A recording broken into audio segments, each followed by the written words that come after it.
All right, let's read Matthew chapter 5, verse 33. Again, you have heard that it was said to those of old, "You shall not swear falsely, but you shall perform to the Lord what you have sworn." But I say to you, do not take an oath at all, either by heaven, for it is the throne of God, or by the earth, for it is his footstool, or by Jerusalem, for it is the city of the great king. Do not take an oath by your head, for you cannot make one hair white or black. Let what you say be simply yes or no. Anything more than this comes from the evil one. And so, Jesus is continuing to go through the law, to present it to his disciples, to New Testament believers, that we might understand what it means. And again, he is going against what the people have been hearing from the Pharisees, from the scribes who have been set up in their day as the religious leaders. And he is calling them to see beyond just the letter of the law and into the heart of the law, into the meaning behind it, what God desires of us. And as we saw in the last few weeks, Jesus is not just concerned with the outward, but he is concerned with our hearts. He is concerned with our motivations, and that true obedience, the outward behavior, would flow from a heart that is right with God. And so here he speaks of oaths, right? And it might seem like a strange thing. It might seem like it's not relevant to us, but I can tell you it is. And Jesus is not going here to some secondary, tertiary law hidden in Leviticus here. This has to do right with the Ten Commandments, right? This is still vital to the core of God's law. It has to do with our speech, our words, right? Consider the Ten Commandments. I would say it actually applies to two. You shall not bear false witness, and you shall not take the name of the Lord your God in vain. And Jesus is speaking to something that was prevalent in his day, where oaths were thrown around, and they were thrown around loosely. And you see how he says it. What you've heard is any swearing, any vow that is made to the Lord that you have sworn, you shall do it, you shall perform it.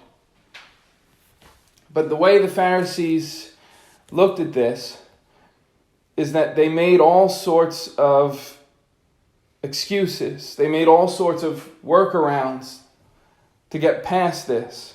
And we'll see that as we go a little deeper. But essentially, they were, as Jesus says, they were swearing by heaven, by the earth, by Jerusalem, by their own lives. And they were making allowances. If you've sworn this way, you don't have to keep that oath. You're not bound to it. And when you consider that, you see how depraved we are, in a sense. Swearing is only necessary because of human failure, right? It's only necessary because people are prone to lie and prone to distrust. And so vows are necessary. And think of the people you know who swear, right? Who will swear to God. Who will swear on anything. And those people are very often the most dishonest people you know. And that's why they have to use that language so often, because no one trusts them. And if people were honest, it wouldn't be necessary.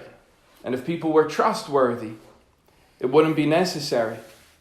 And I'll say this too from the beginning, just as a side note. I don't think that Jesus is at this point completely and unilaterally forbidding all oaths, all vows. I think you see the Apostle Paul doing it in the New Testament. I think he's banning it in common speech as the Jews were prone to use it, as people might be prone to do that today. So in other words, if a Christian is in the court of law and he has to swear that he's about to tell the truth, the whole truth and nothing but the truth, I don't think that a Christian would be sinning in doing that. But I do think by the end of this, we should see how serious that is, how sober we should take something like that, and that a vow to the Lord absolutely must be made. James in his epistle says it this way, quoting Jesus. He says, but above all, this is at the end of his epistle, having gone through so much, right? At the end he says this, but above all, my brothers, do not swear, either by heaven or by earth or by any other oath, but let your yes be yes and your no be no, so that you may not fall under condemnation. This is the wisdom in not swearing a vow, is that if you do it and you're lying, or if you do it but don't perform what you promised to perform, God holds us accountable. Our words, in fact, do matter. And so you see, this is touching everything that flows from our mouths. This is getting to human integrity, to honesty. Do we speak with truth? And Christians ought to be those who are trustworthy. Christians ought to be those whom others trust implicitly, right? That we are men and women of our word, that we hold to what we say. Think about what Jesus says. I'm going to read to you from Matthew 12. Speaking to those religious leaders, he says, you brood of vipers, how can you speak good when you are evil? For out of the abundance of the heart the mouth speaks. The good person out of his good treasure brings forth good, and the evil person out of his evil treasure brings forth evil. I tell you, on the day of judgment, people will give account for every careless word they speak. For by your words you will be justified, and by your words you will be condemned. And you see the way Jesus understands our language, the words we say, that they flow from the heart. They flow out of our character, out of who we are.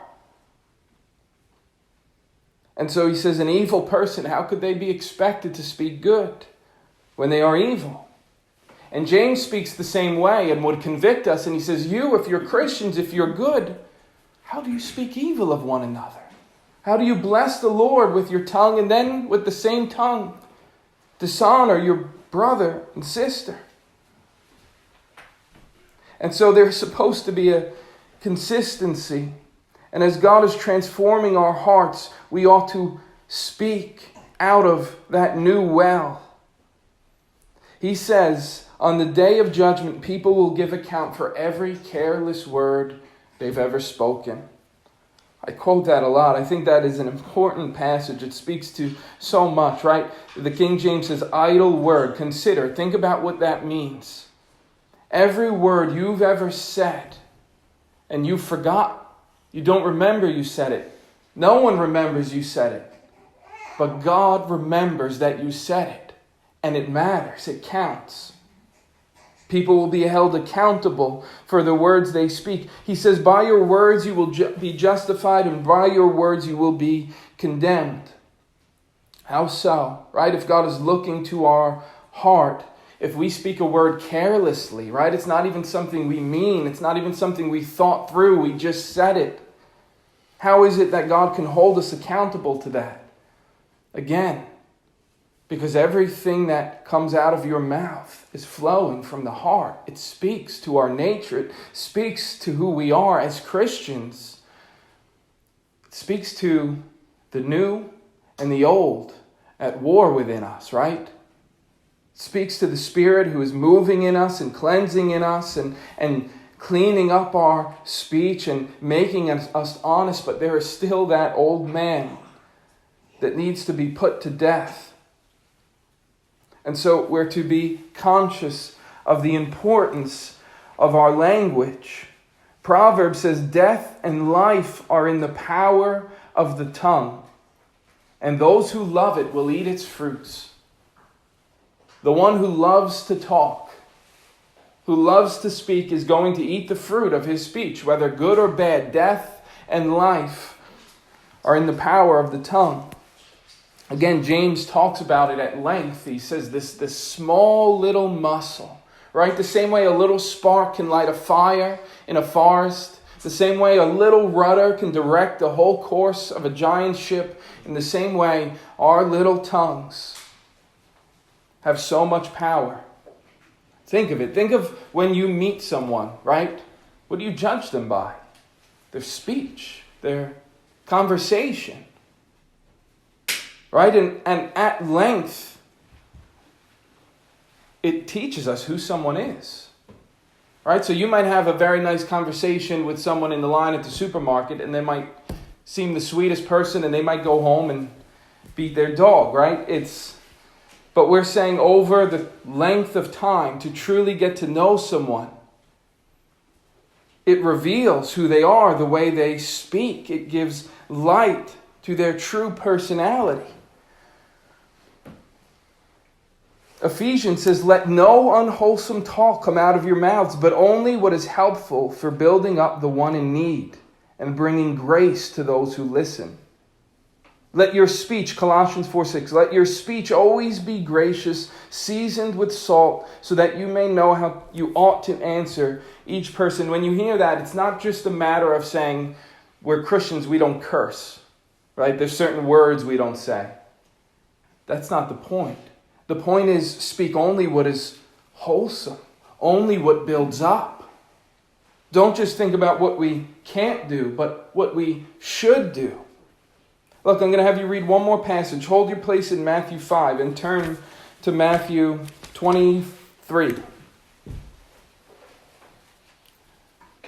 Matthew 23, verse 16. And this gives us a little more insight into the way the Pharisees were seemingly holding to the letter of the law and yet absolutely breaking it. Verse 16, woe to you, blind guides, who say, if anyone swears by the temple, it is nothing. But if anyone swears by the gold of the temple, he is bound by his oath.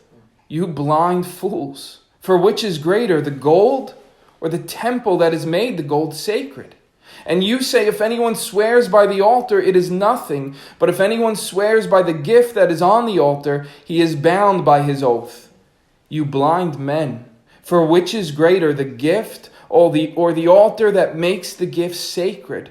So whoever swears by the altar swears by it and by everything on it. And whoever swears by the temple swears by it and by him who dwells in it. And whoever swears by heaven swears by the throne of God and by him who sits upon it.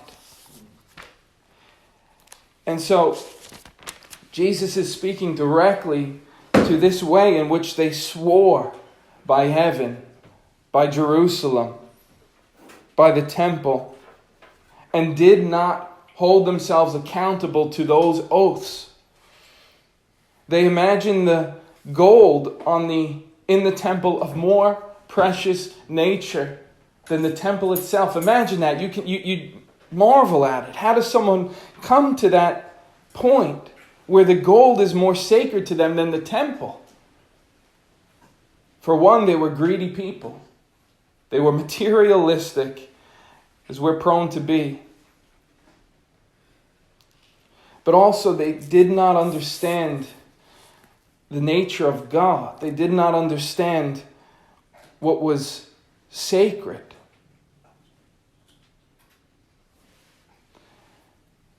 Consider the way they're looking to work around their responsibilities, right? They're looking to work around that someone makes a rash oath, a vow, and they say, not a problem, because it was not sworn directly to the Lord, right? His name specifically.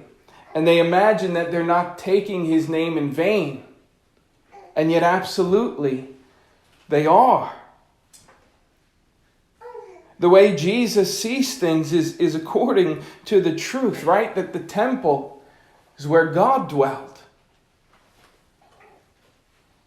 That the altar where the sacrifice is made is more holy than the sacrifice that they lay upon it. And what belongs to man, what belongs to God, is of more value.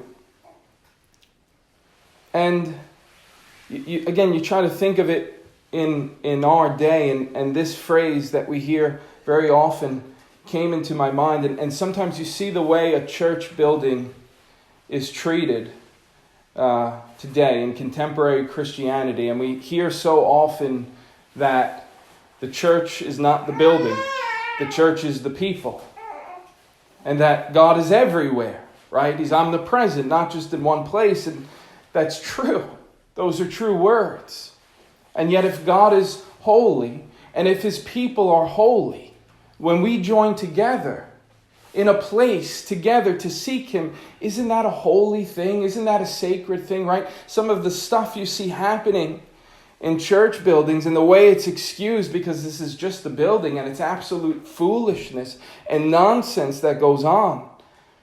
There's no fear of God.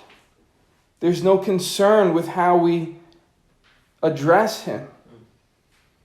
Listen to this from Ecclesiastes chapter 5, right? These are the words of Solomon, the wisest man on the left side of our Bible, right? Imbued by the Holy Spirit with supernatural wisdom. And listen to what he says, Ecclesiastes 5:1. Guard your steps when you go to the house of God. To draw near to listen is better than to offer the sacrifice of fools, for they do not know that they are doing evil. Be not rash with your mouth, nor let your heart be hasty to utter a word before God. For God is in heaven, and you are on earth. Therefore let your words be few. For a dream comes with much business, and a fool's voice with many words. When you vow a vow to God, do not delay paying it, for he has no pleasure in fools. Pay what you vow. It is better that you should not vow than that you should vow and not pay. Let not your mouth lead you into sin, and do not say before the messenger that it was a mistake. Why should God be angry at your voice and destroy the work of your hands? For when dreams increase and words grow many, there is vanity, but God is the one you must fear. Solomon, whose every word, right, seems to be gold, yet he advises us, when you draw near to God, be slow to speak, be afraid, be careful. That when we draw near to God, we're entering into a sacred space. We're coming before the one who is holy, holy, holy. And these Jews convinced themselves that they were walking in obedience because they did not swear to the Lord's name. And they said, see how we honor his name. And yet they treated as common what God called holy, what God called sacred. These were a sacrilegious people. Those whom the masses looked at and says, these are the most religious, most holy people. God looks upon them, they were sacrilegious. They were profane, irreverent. They took what is sacred and they did not treat it with fear. They did not come to his presence and remove the sandals from their feet because the ground they walked on was holy. But Jesus calls us to be careful. Right? And look at the way Christ thinks. Look at his worldview. He says, don't take an oath by heaven. Why? Because it's the throne of the Almighty, and he sits upon it. Do not take a vow by the earth. Why? Because it is his footstool. Jerusalem is the city of the great king. That is the Messiah, Jesus himself. He says, all these things belong to God. And if you take a vow by them, you are held accountable to them. So don't even take an oath by your own head, because you cannot turn one hair black or white. Consider that. You also belong to Him.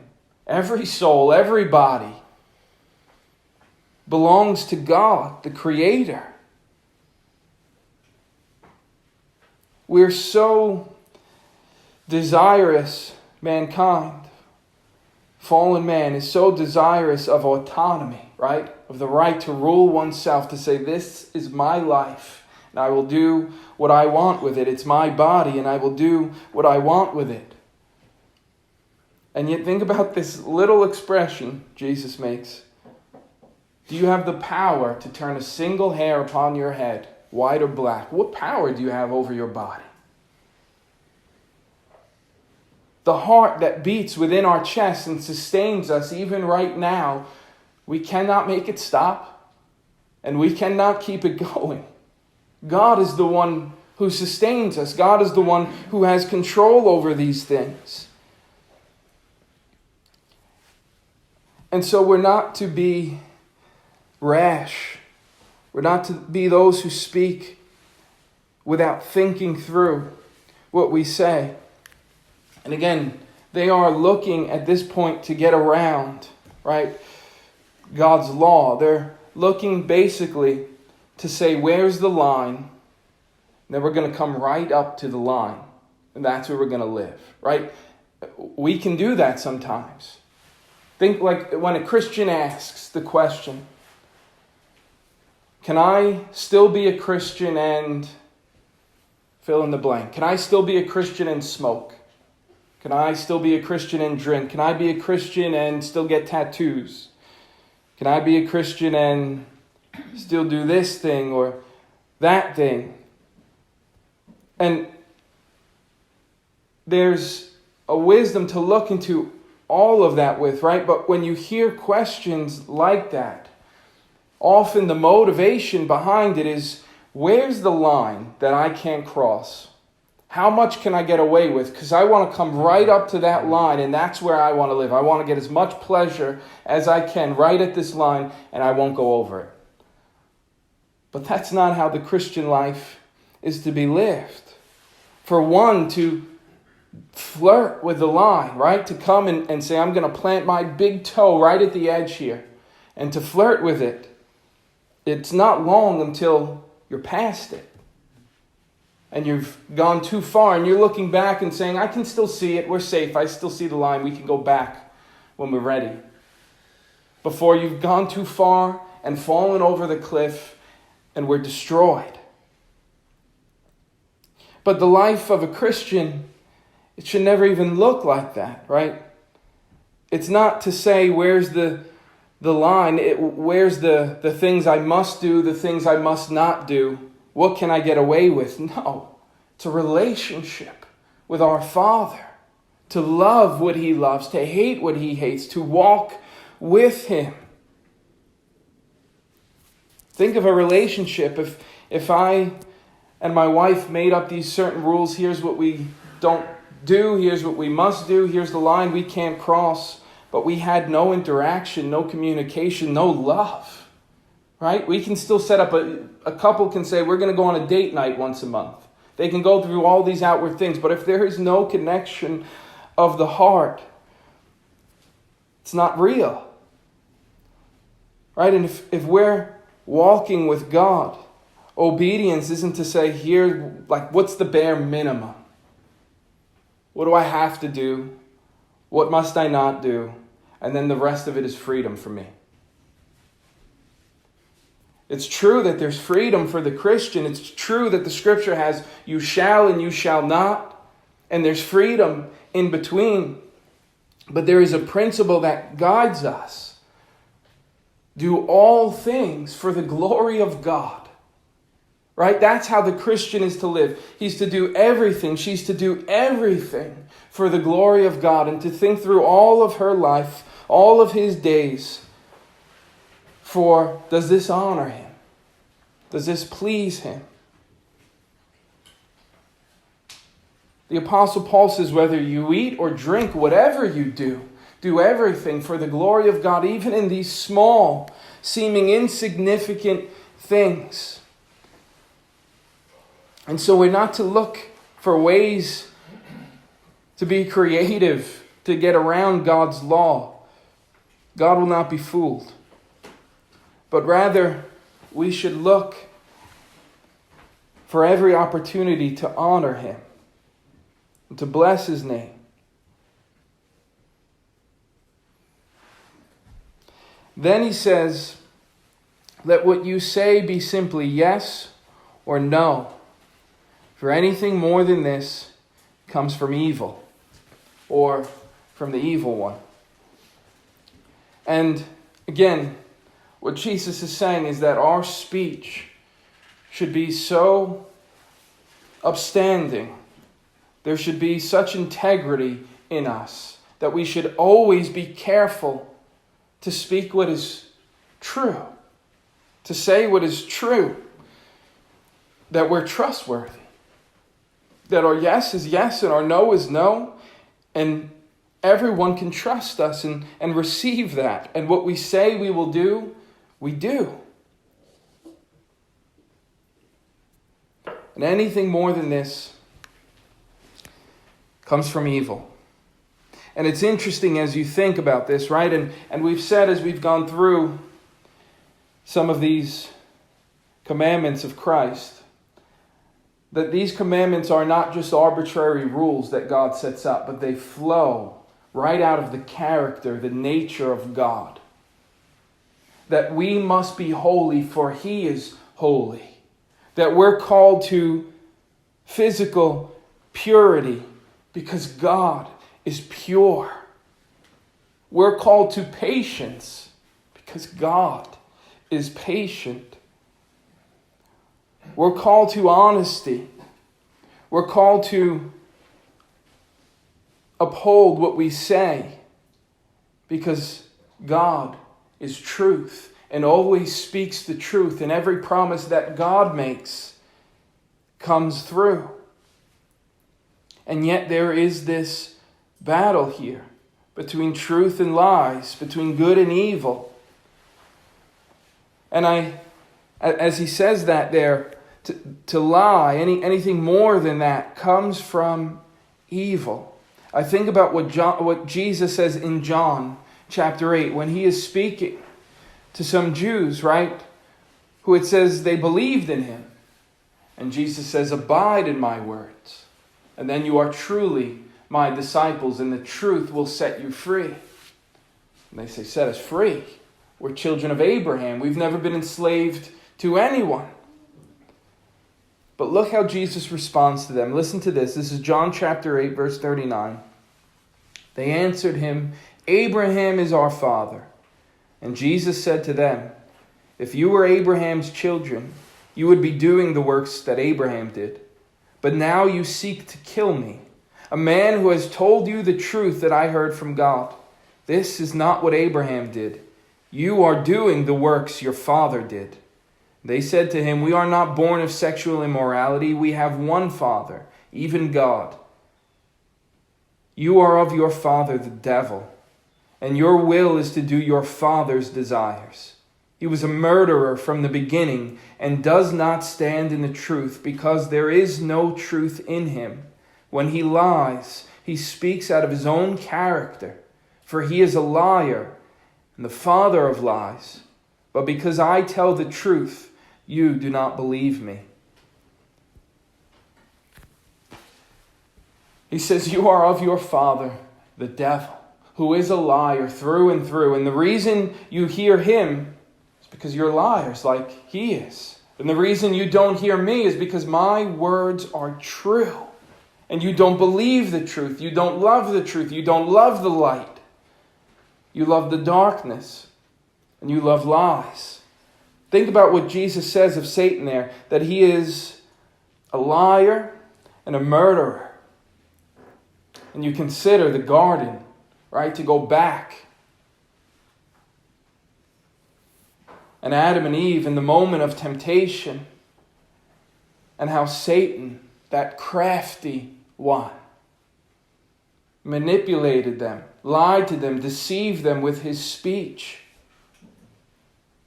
and in his lies murdered them, brought death upon them and all of creation, and brought them down into his lies and into his character. And so this goes right in line with what Jesus said, out of the heart flow our words, right?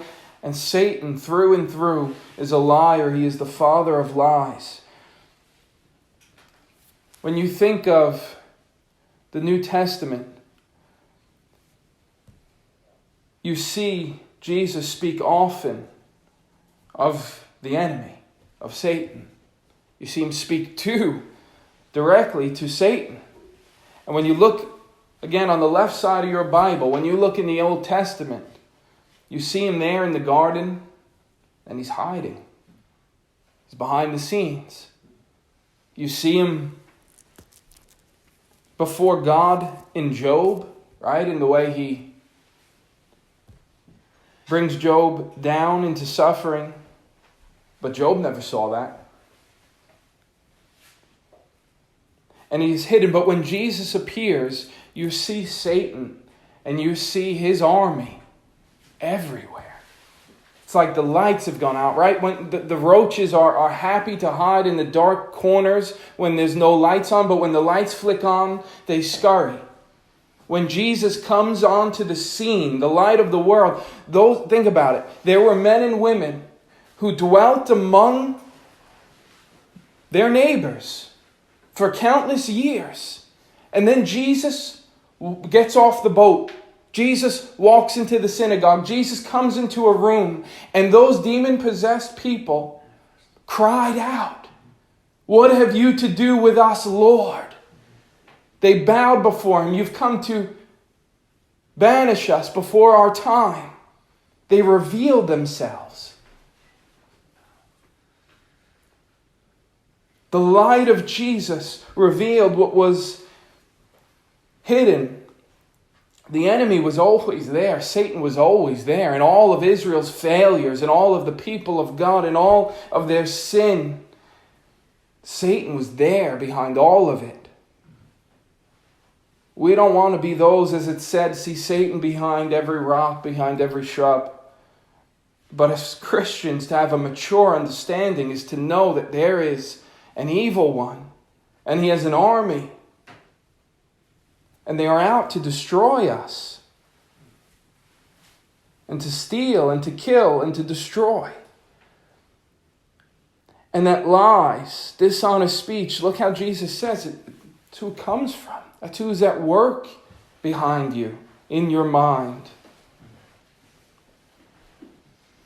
And when we speak foolishly, it's not to say we're possessed, right? It's not to go that far, but it's to say, whose side do we want to be found on? I want to walk with the Lord, who is truth. Because that is why it is so central. That is why it is so important. Because he is truth, and he holds to his promises. And may we not fall to the deception of lies, right? There are countless lies that are told to us every day. We must have a voice that is sensitive to the truth, to hear it, recognize it. We must know his word so that when a lie is spoken, we can hear it, say, that's not right. And may we be those who speak truth into the world, because there's not a lot of it right now. May we be those who speak truth to our neighbors, who have a worldview that is in line with reality, in line with the Bible. Those are the same thing, right? Reality and the Bible. And I'll say one more thing. Turn to Hebrews chapter 6. I'm going to have you read one more passage with me before we take the Lord's Supper here. I want you to think about the faithfulness of God. chapter 6 of the book of Hebrews, verse 13.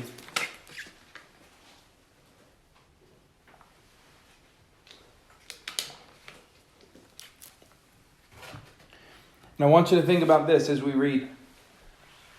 That oaths in our world are not only necessary because people are dishonest. They're also necessary because we're slow to trust. And sometimes rightfully so. But look how God condescends to our level. Look how he stoops down, bends the knee for our sake. Verse 13. For when God made a promise to Abraham, since he had no one greater by whom to swear, he swore by himself, saying, surely I will bless you and multiply you. And thus Abraham, having patiently waited, obtained the promise. For people swear by something greater than themselves, and in all their disputes an oath is final for confirmation. So when God desired to show more convincingly to the heirs of the promise the unchangeable character of his purpose, he guaranteed it with an oath, so that by two unchangeable things in which it is impossible for God to lie, we who have fled for refuge might have strong encouragement to hold fast to the hope set before us. We have this as a sure and steadfast anchor of the soul, a hope that enters into the inner place behind the curtain, where Jesus has gone as a forerunner on our behalf, having become a high priest forever after the order of Melchizedek. God, desiring to give Abraham certainty, to encourage his faith, swore by himself that he would provide, that he would bless his offspring, that the whole world would be delivered through his seed, and that he would provide a sacrifice. It happened when Abraham goes to sacrifice Isaac, right? And God stops him and provides the ram caught in the thicket and says, I will provide a sacrifice. There's another instance where God does this for Abraham, where Abraham cries to the Lord in prayer and he says, you say that you're going to bless me. You say that my offspring will be like the stars in the heavens, like the sand on the shore. But I have no one. A member of my household, a servant, is going to be my heir. And God gives Abraham a vision. He says, go and take these animals, cut them in half, and lay them out in 2 rows. And Abraham falls asleep. God makes a deep sleep fall upon him. And Abraham sees a vision. He sees a torch, flaming pot moving back and forth between those cleaved sacrifices, between those animals torn in half. And it goes back and forth, and again, God promises Abraham, I will surely bless you. And I will surely make your offspring the hope of the world. And what God was doing there, when an oath, a vow was made between 2 parties, they would do that. They would cut these animals in half and they would both walk back and forth in it. And they would say, if we do not hold to our vow, may we be torn in half like these animals were. And God puts Abraham to sleep. And he goes back and forth between these halves. Not Abraham. God binds himself to his promise, swears by his own unchangeable character, in which it is impossible for God to lie, in which it is impossible for God to die, to ever be torn in half. He bounds himself to this, that he will fulfill his promises. And as we're about to take the Lord's Supper, consider the ends that the Lord went to fulfill his promise. Consider that he took on flesh. He came as a man to die in our stead to be torn asunder for us, that we might have life, that we might live. Of his own arm, of his own strength, he fulfilled his promise and delivered mankind from death, from sin, from his own wrath, because he loved us, because of his mercy. How great is the Lord! How faithful! What hope that is for us! An anchor that has gone beyond the veil, that is already now. And think about what Paul is saying there, or the author of Hebrews, maybe Paul, is saying there, what the Lord is saying to us. That Jesus is like an anchor that has bound you to heaven. If you are in Christ, if you are born again, that great high priest that has already gone beyond the veil, the same way the high priest would go in once a year and represent the people and spill the blood upon the Holy of Holies, Jesus has gone in with perfect righteousness, with his own blood, to stand forever before God for our sake. And if we are bound to him by faith, he is the anchor for our souls. He is the one that encourages us, even in the midst of every trial, as we wait upon the Lord, that he fulfills his promises. He is faithful to do it. He is worthy of our trust.